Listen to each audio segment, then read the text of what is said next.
Hi, my name's Phil. I like talking about politics, and it looks like I like talking about it so much we're doing a third video today. So, people said I've been very mean about Jeremy Corbyn abstaining from the vote. Now, I'm not going to say that I have at all. People have pointed out a few things, which I acknowledged in the video itself. One, the officials' People Vote campaign didn't want this motion pushed today, but it's not Labour that pushed it. In fact, actually, it is Labour that could have stopped it. So there's a few things here. So people are saying the People's Vote told them to stop. There was a letter produced by an MP, a Labour MP, which I'll read really, really quickly. It says, "We are all deeply committed to securing a People's Vote." I'm not sure what they mean by all, because that's clearly not the case. But most. It says, "But to win that vote, we need to win a vote in the House of Commons. The best chance of that is via the so-called Kyle Wilson Amendment." I'll go over that in a moment. It says, which isn't being voted on today, rather. The official People's Vote campaign have said that this isn't the right time, and we're supporting Peter Kyle MP and Phil Wilson MP in abstaining on Amendment H, which is what it's called today. That's because we know that the amendment won't pass today, and we need to bring colleagues who have concerns about it, blah, blah, blah, blah, blah. In addition, if Amendment H passes today, it has been confirmed that this will knock out the amendment from Hilary Benn securing the extension to Article 50 that we must win today. No. Because that didn't win anyway. So, some of us have campaigned for a People's Vote before the campaign even came into existence, blah, blah, blah, blah. That's certainly true. So that's the issue. The thing is, though, what if Labour were going to do anything useful at all, it should have been to stop the motion ever being put forward. We have to bear this in mind. The motion in the end garnered fewer than 100 votes in favour of it. If the Speaker had have known it was destined for that sort of result, it's very unlikely he would have put it forward for a motion, for a vote rather. After all, there was an alternative vote. Remember what I said? Alternative vote, like alternative deals. There was an amendment put forward, or a motion put forward rather, to call for Parliament to categorically rule out a second referendum. That had more support. It didn't have enough support to pass. As I say earlier on, I would have liked that one to come through. So why didn't Labour make it really clear to the Speaker there is no support for this? And then he wouldn't have put it forward. It wouldn't have gone to a vote. That's what they should have done. Now, if someone can explain that one to me, I will stop being harsh about Jeremy Corbyn just for today. But until then, he's still a weasel and a goblin. The bottom line is the motion went for a vote. Voting for it didn't stop anything else. Abstaining didn't. Nothing affected it. He could have voted against it, and that wouldn't have changed anything either.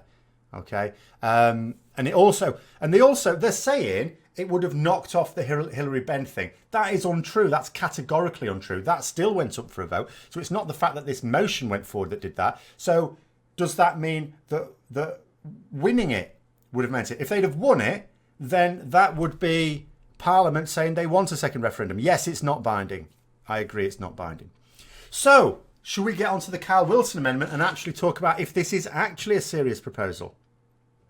The Kyle Amendment motion, I apologise, says this. Well, it's an amendment, really. It basically says that Labour will agree to vote for May's withdrawal deal on one condition, that it goes to a People's Vote. So in other words, a referendum is called, whereby you have, they've not gone into details, or at least I've not seen details, but this is how I imagine it in my head.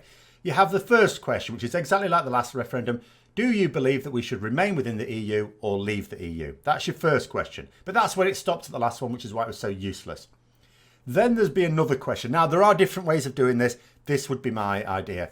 So the second question would be, if there was a majority to leave the EU, what is the manner of leaving that you would prefer? And in that, at the very least, you would have to put the withdrawal agreement as agreed between the government and the EU. In other words, May's deal. You would have to put no deal on there. Now, here is the thing. There's a lot of MPs might not support this because they think it's reckless to put no deal on it because of how damaging it is.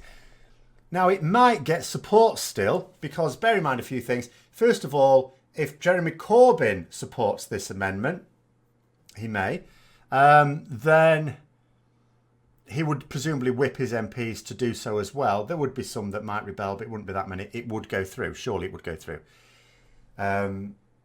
But it's not, I don't see it as that big a risk.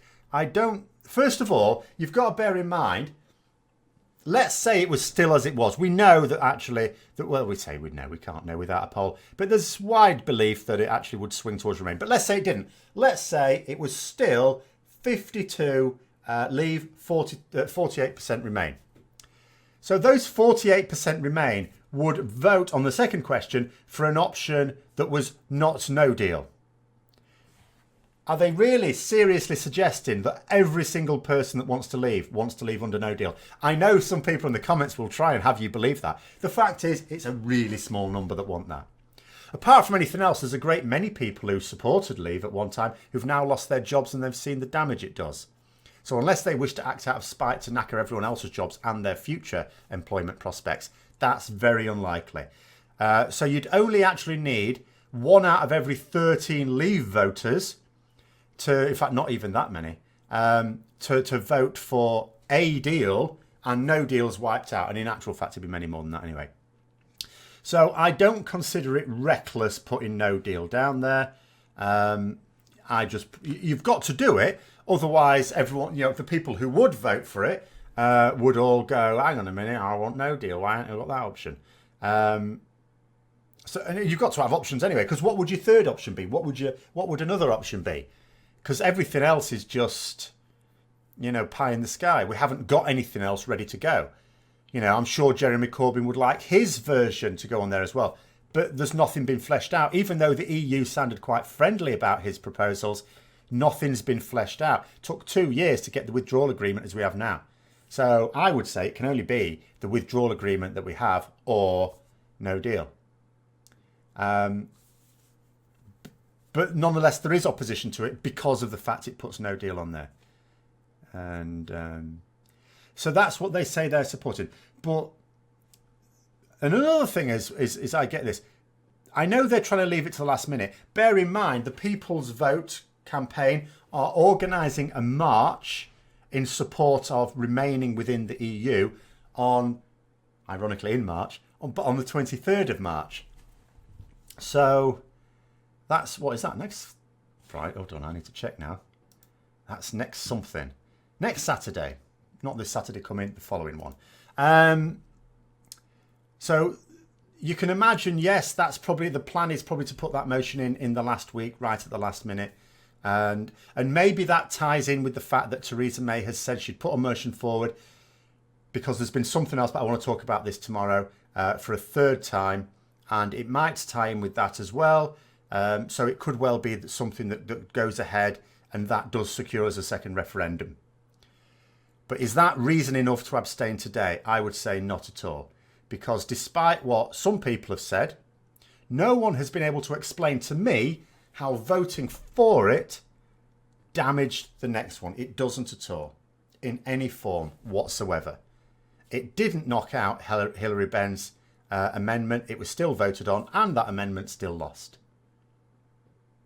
So I don't buy it. Jeremy Corbyn said without any qualifying statements that he would support any motion for a referendum, a second referendum. He said that and he hasn't done it.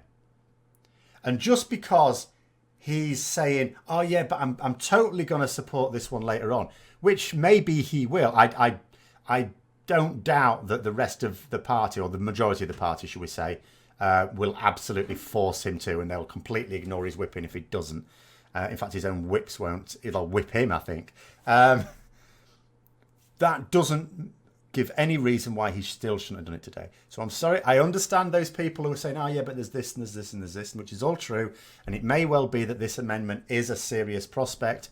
It still has to get Theresa May to agree to it, bear in mind. And remember, she could have opted, because it was said right at the start of this process, many MPs in Parliament, not unfortunately a majority, were saying to Theresa May from the start, you really ought to put in the withdrawal agreement that there should be a referendum at the end of the process to get the British people to say whether they approve of it or not. And she resisted that. And in fact, Parliament didn't force that issue. So doing so now, when we need the goodwill of the EU on our side to do it. Now there's the final question. Would the EU support this?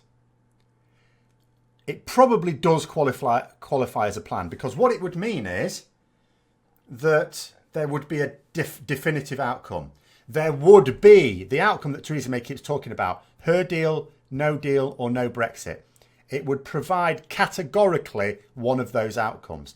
And if all the MPs are supporting it, then although it would still be non-binding, then MPs would be honour bound to vote for the result, just as they voted for the quite illegal referendum that happened in the first point. And the other thing slightly supporting all this is the government have already got the Electoral Commission to investigate ways to ensure that any campaigns for a second referendum are run legally. Because it's no good discovering illegality half a year later after the result has already been implemented. You need to stop it before it happens. And so I know work has been done on that as well. So there's an awful lot of credible reasons why we might get a referendum, even though I'm still worried that no deal is the most likely. It's just that it doesn't, for me, I'll just repeat the last time, doesn't for me give a reason not to support it today when the motion went through anyway. If it would have been a reason for making it clear to the speaker that there's no point in moving that motion, there's no point in approving it because it ain't gonna get support.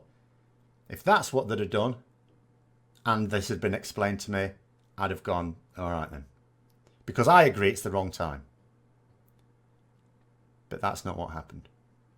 But anyway, that is an update on that one. I hope you enjoyed the video, or at least found it interesting. If you did, don't forget to click the like button, subscribe for further content. And do you know what? There might well be a few videos tomorrow as well, possibly at least 2. But we will be back onto the poll tomorrow. I did say it'd be by Friday at the latest. So the winner of the poll for tomorrow, which there is a winner at the moment, but it's not necessarily far ahead. So you can always check out the community tab if you wish by clicking the channel name and voting there yourself. Until next time, I'll see you later.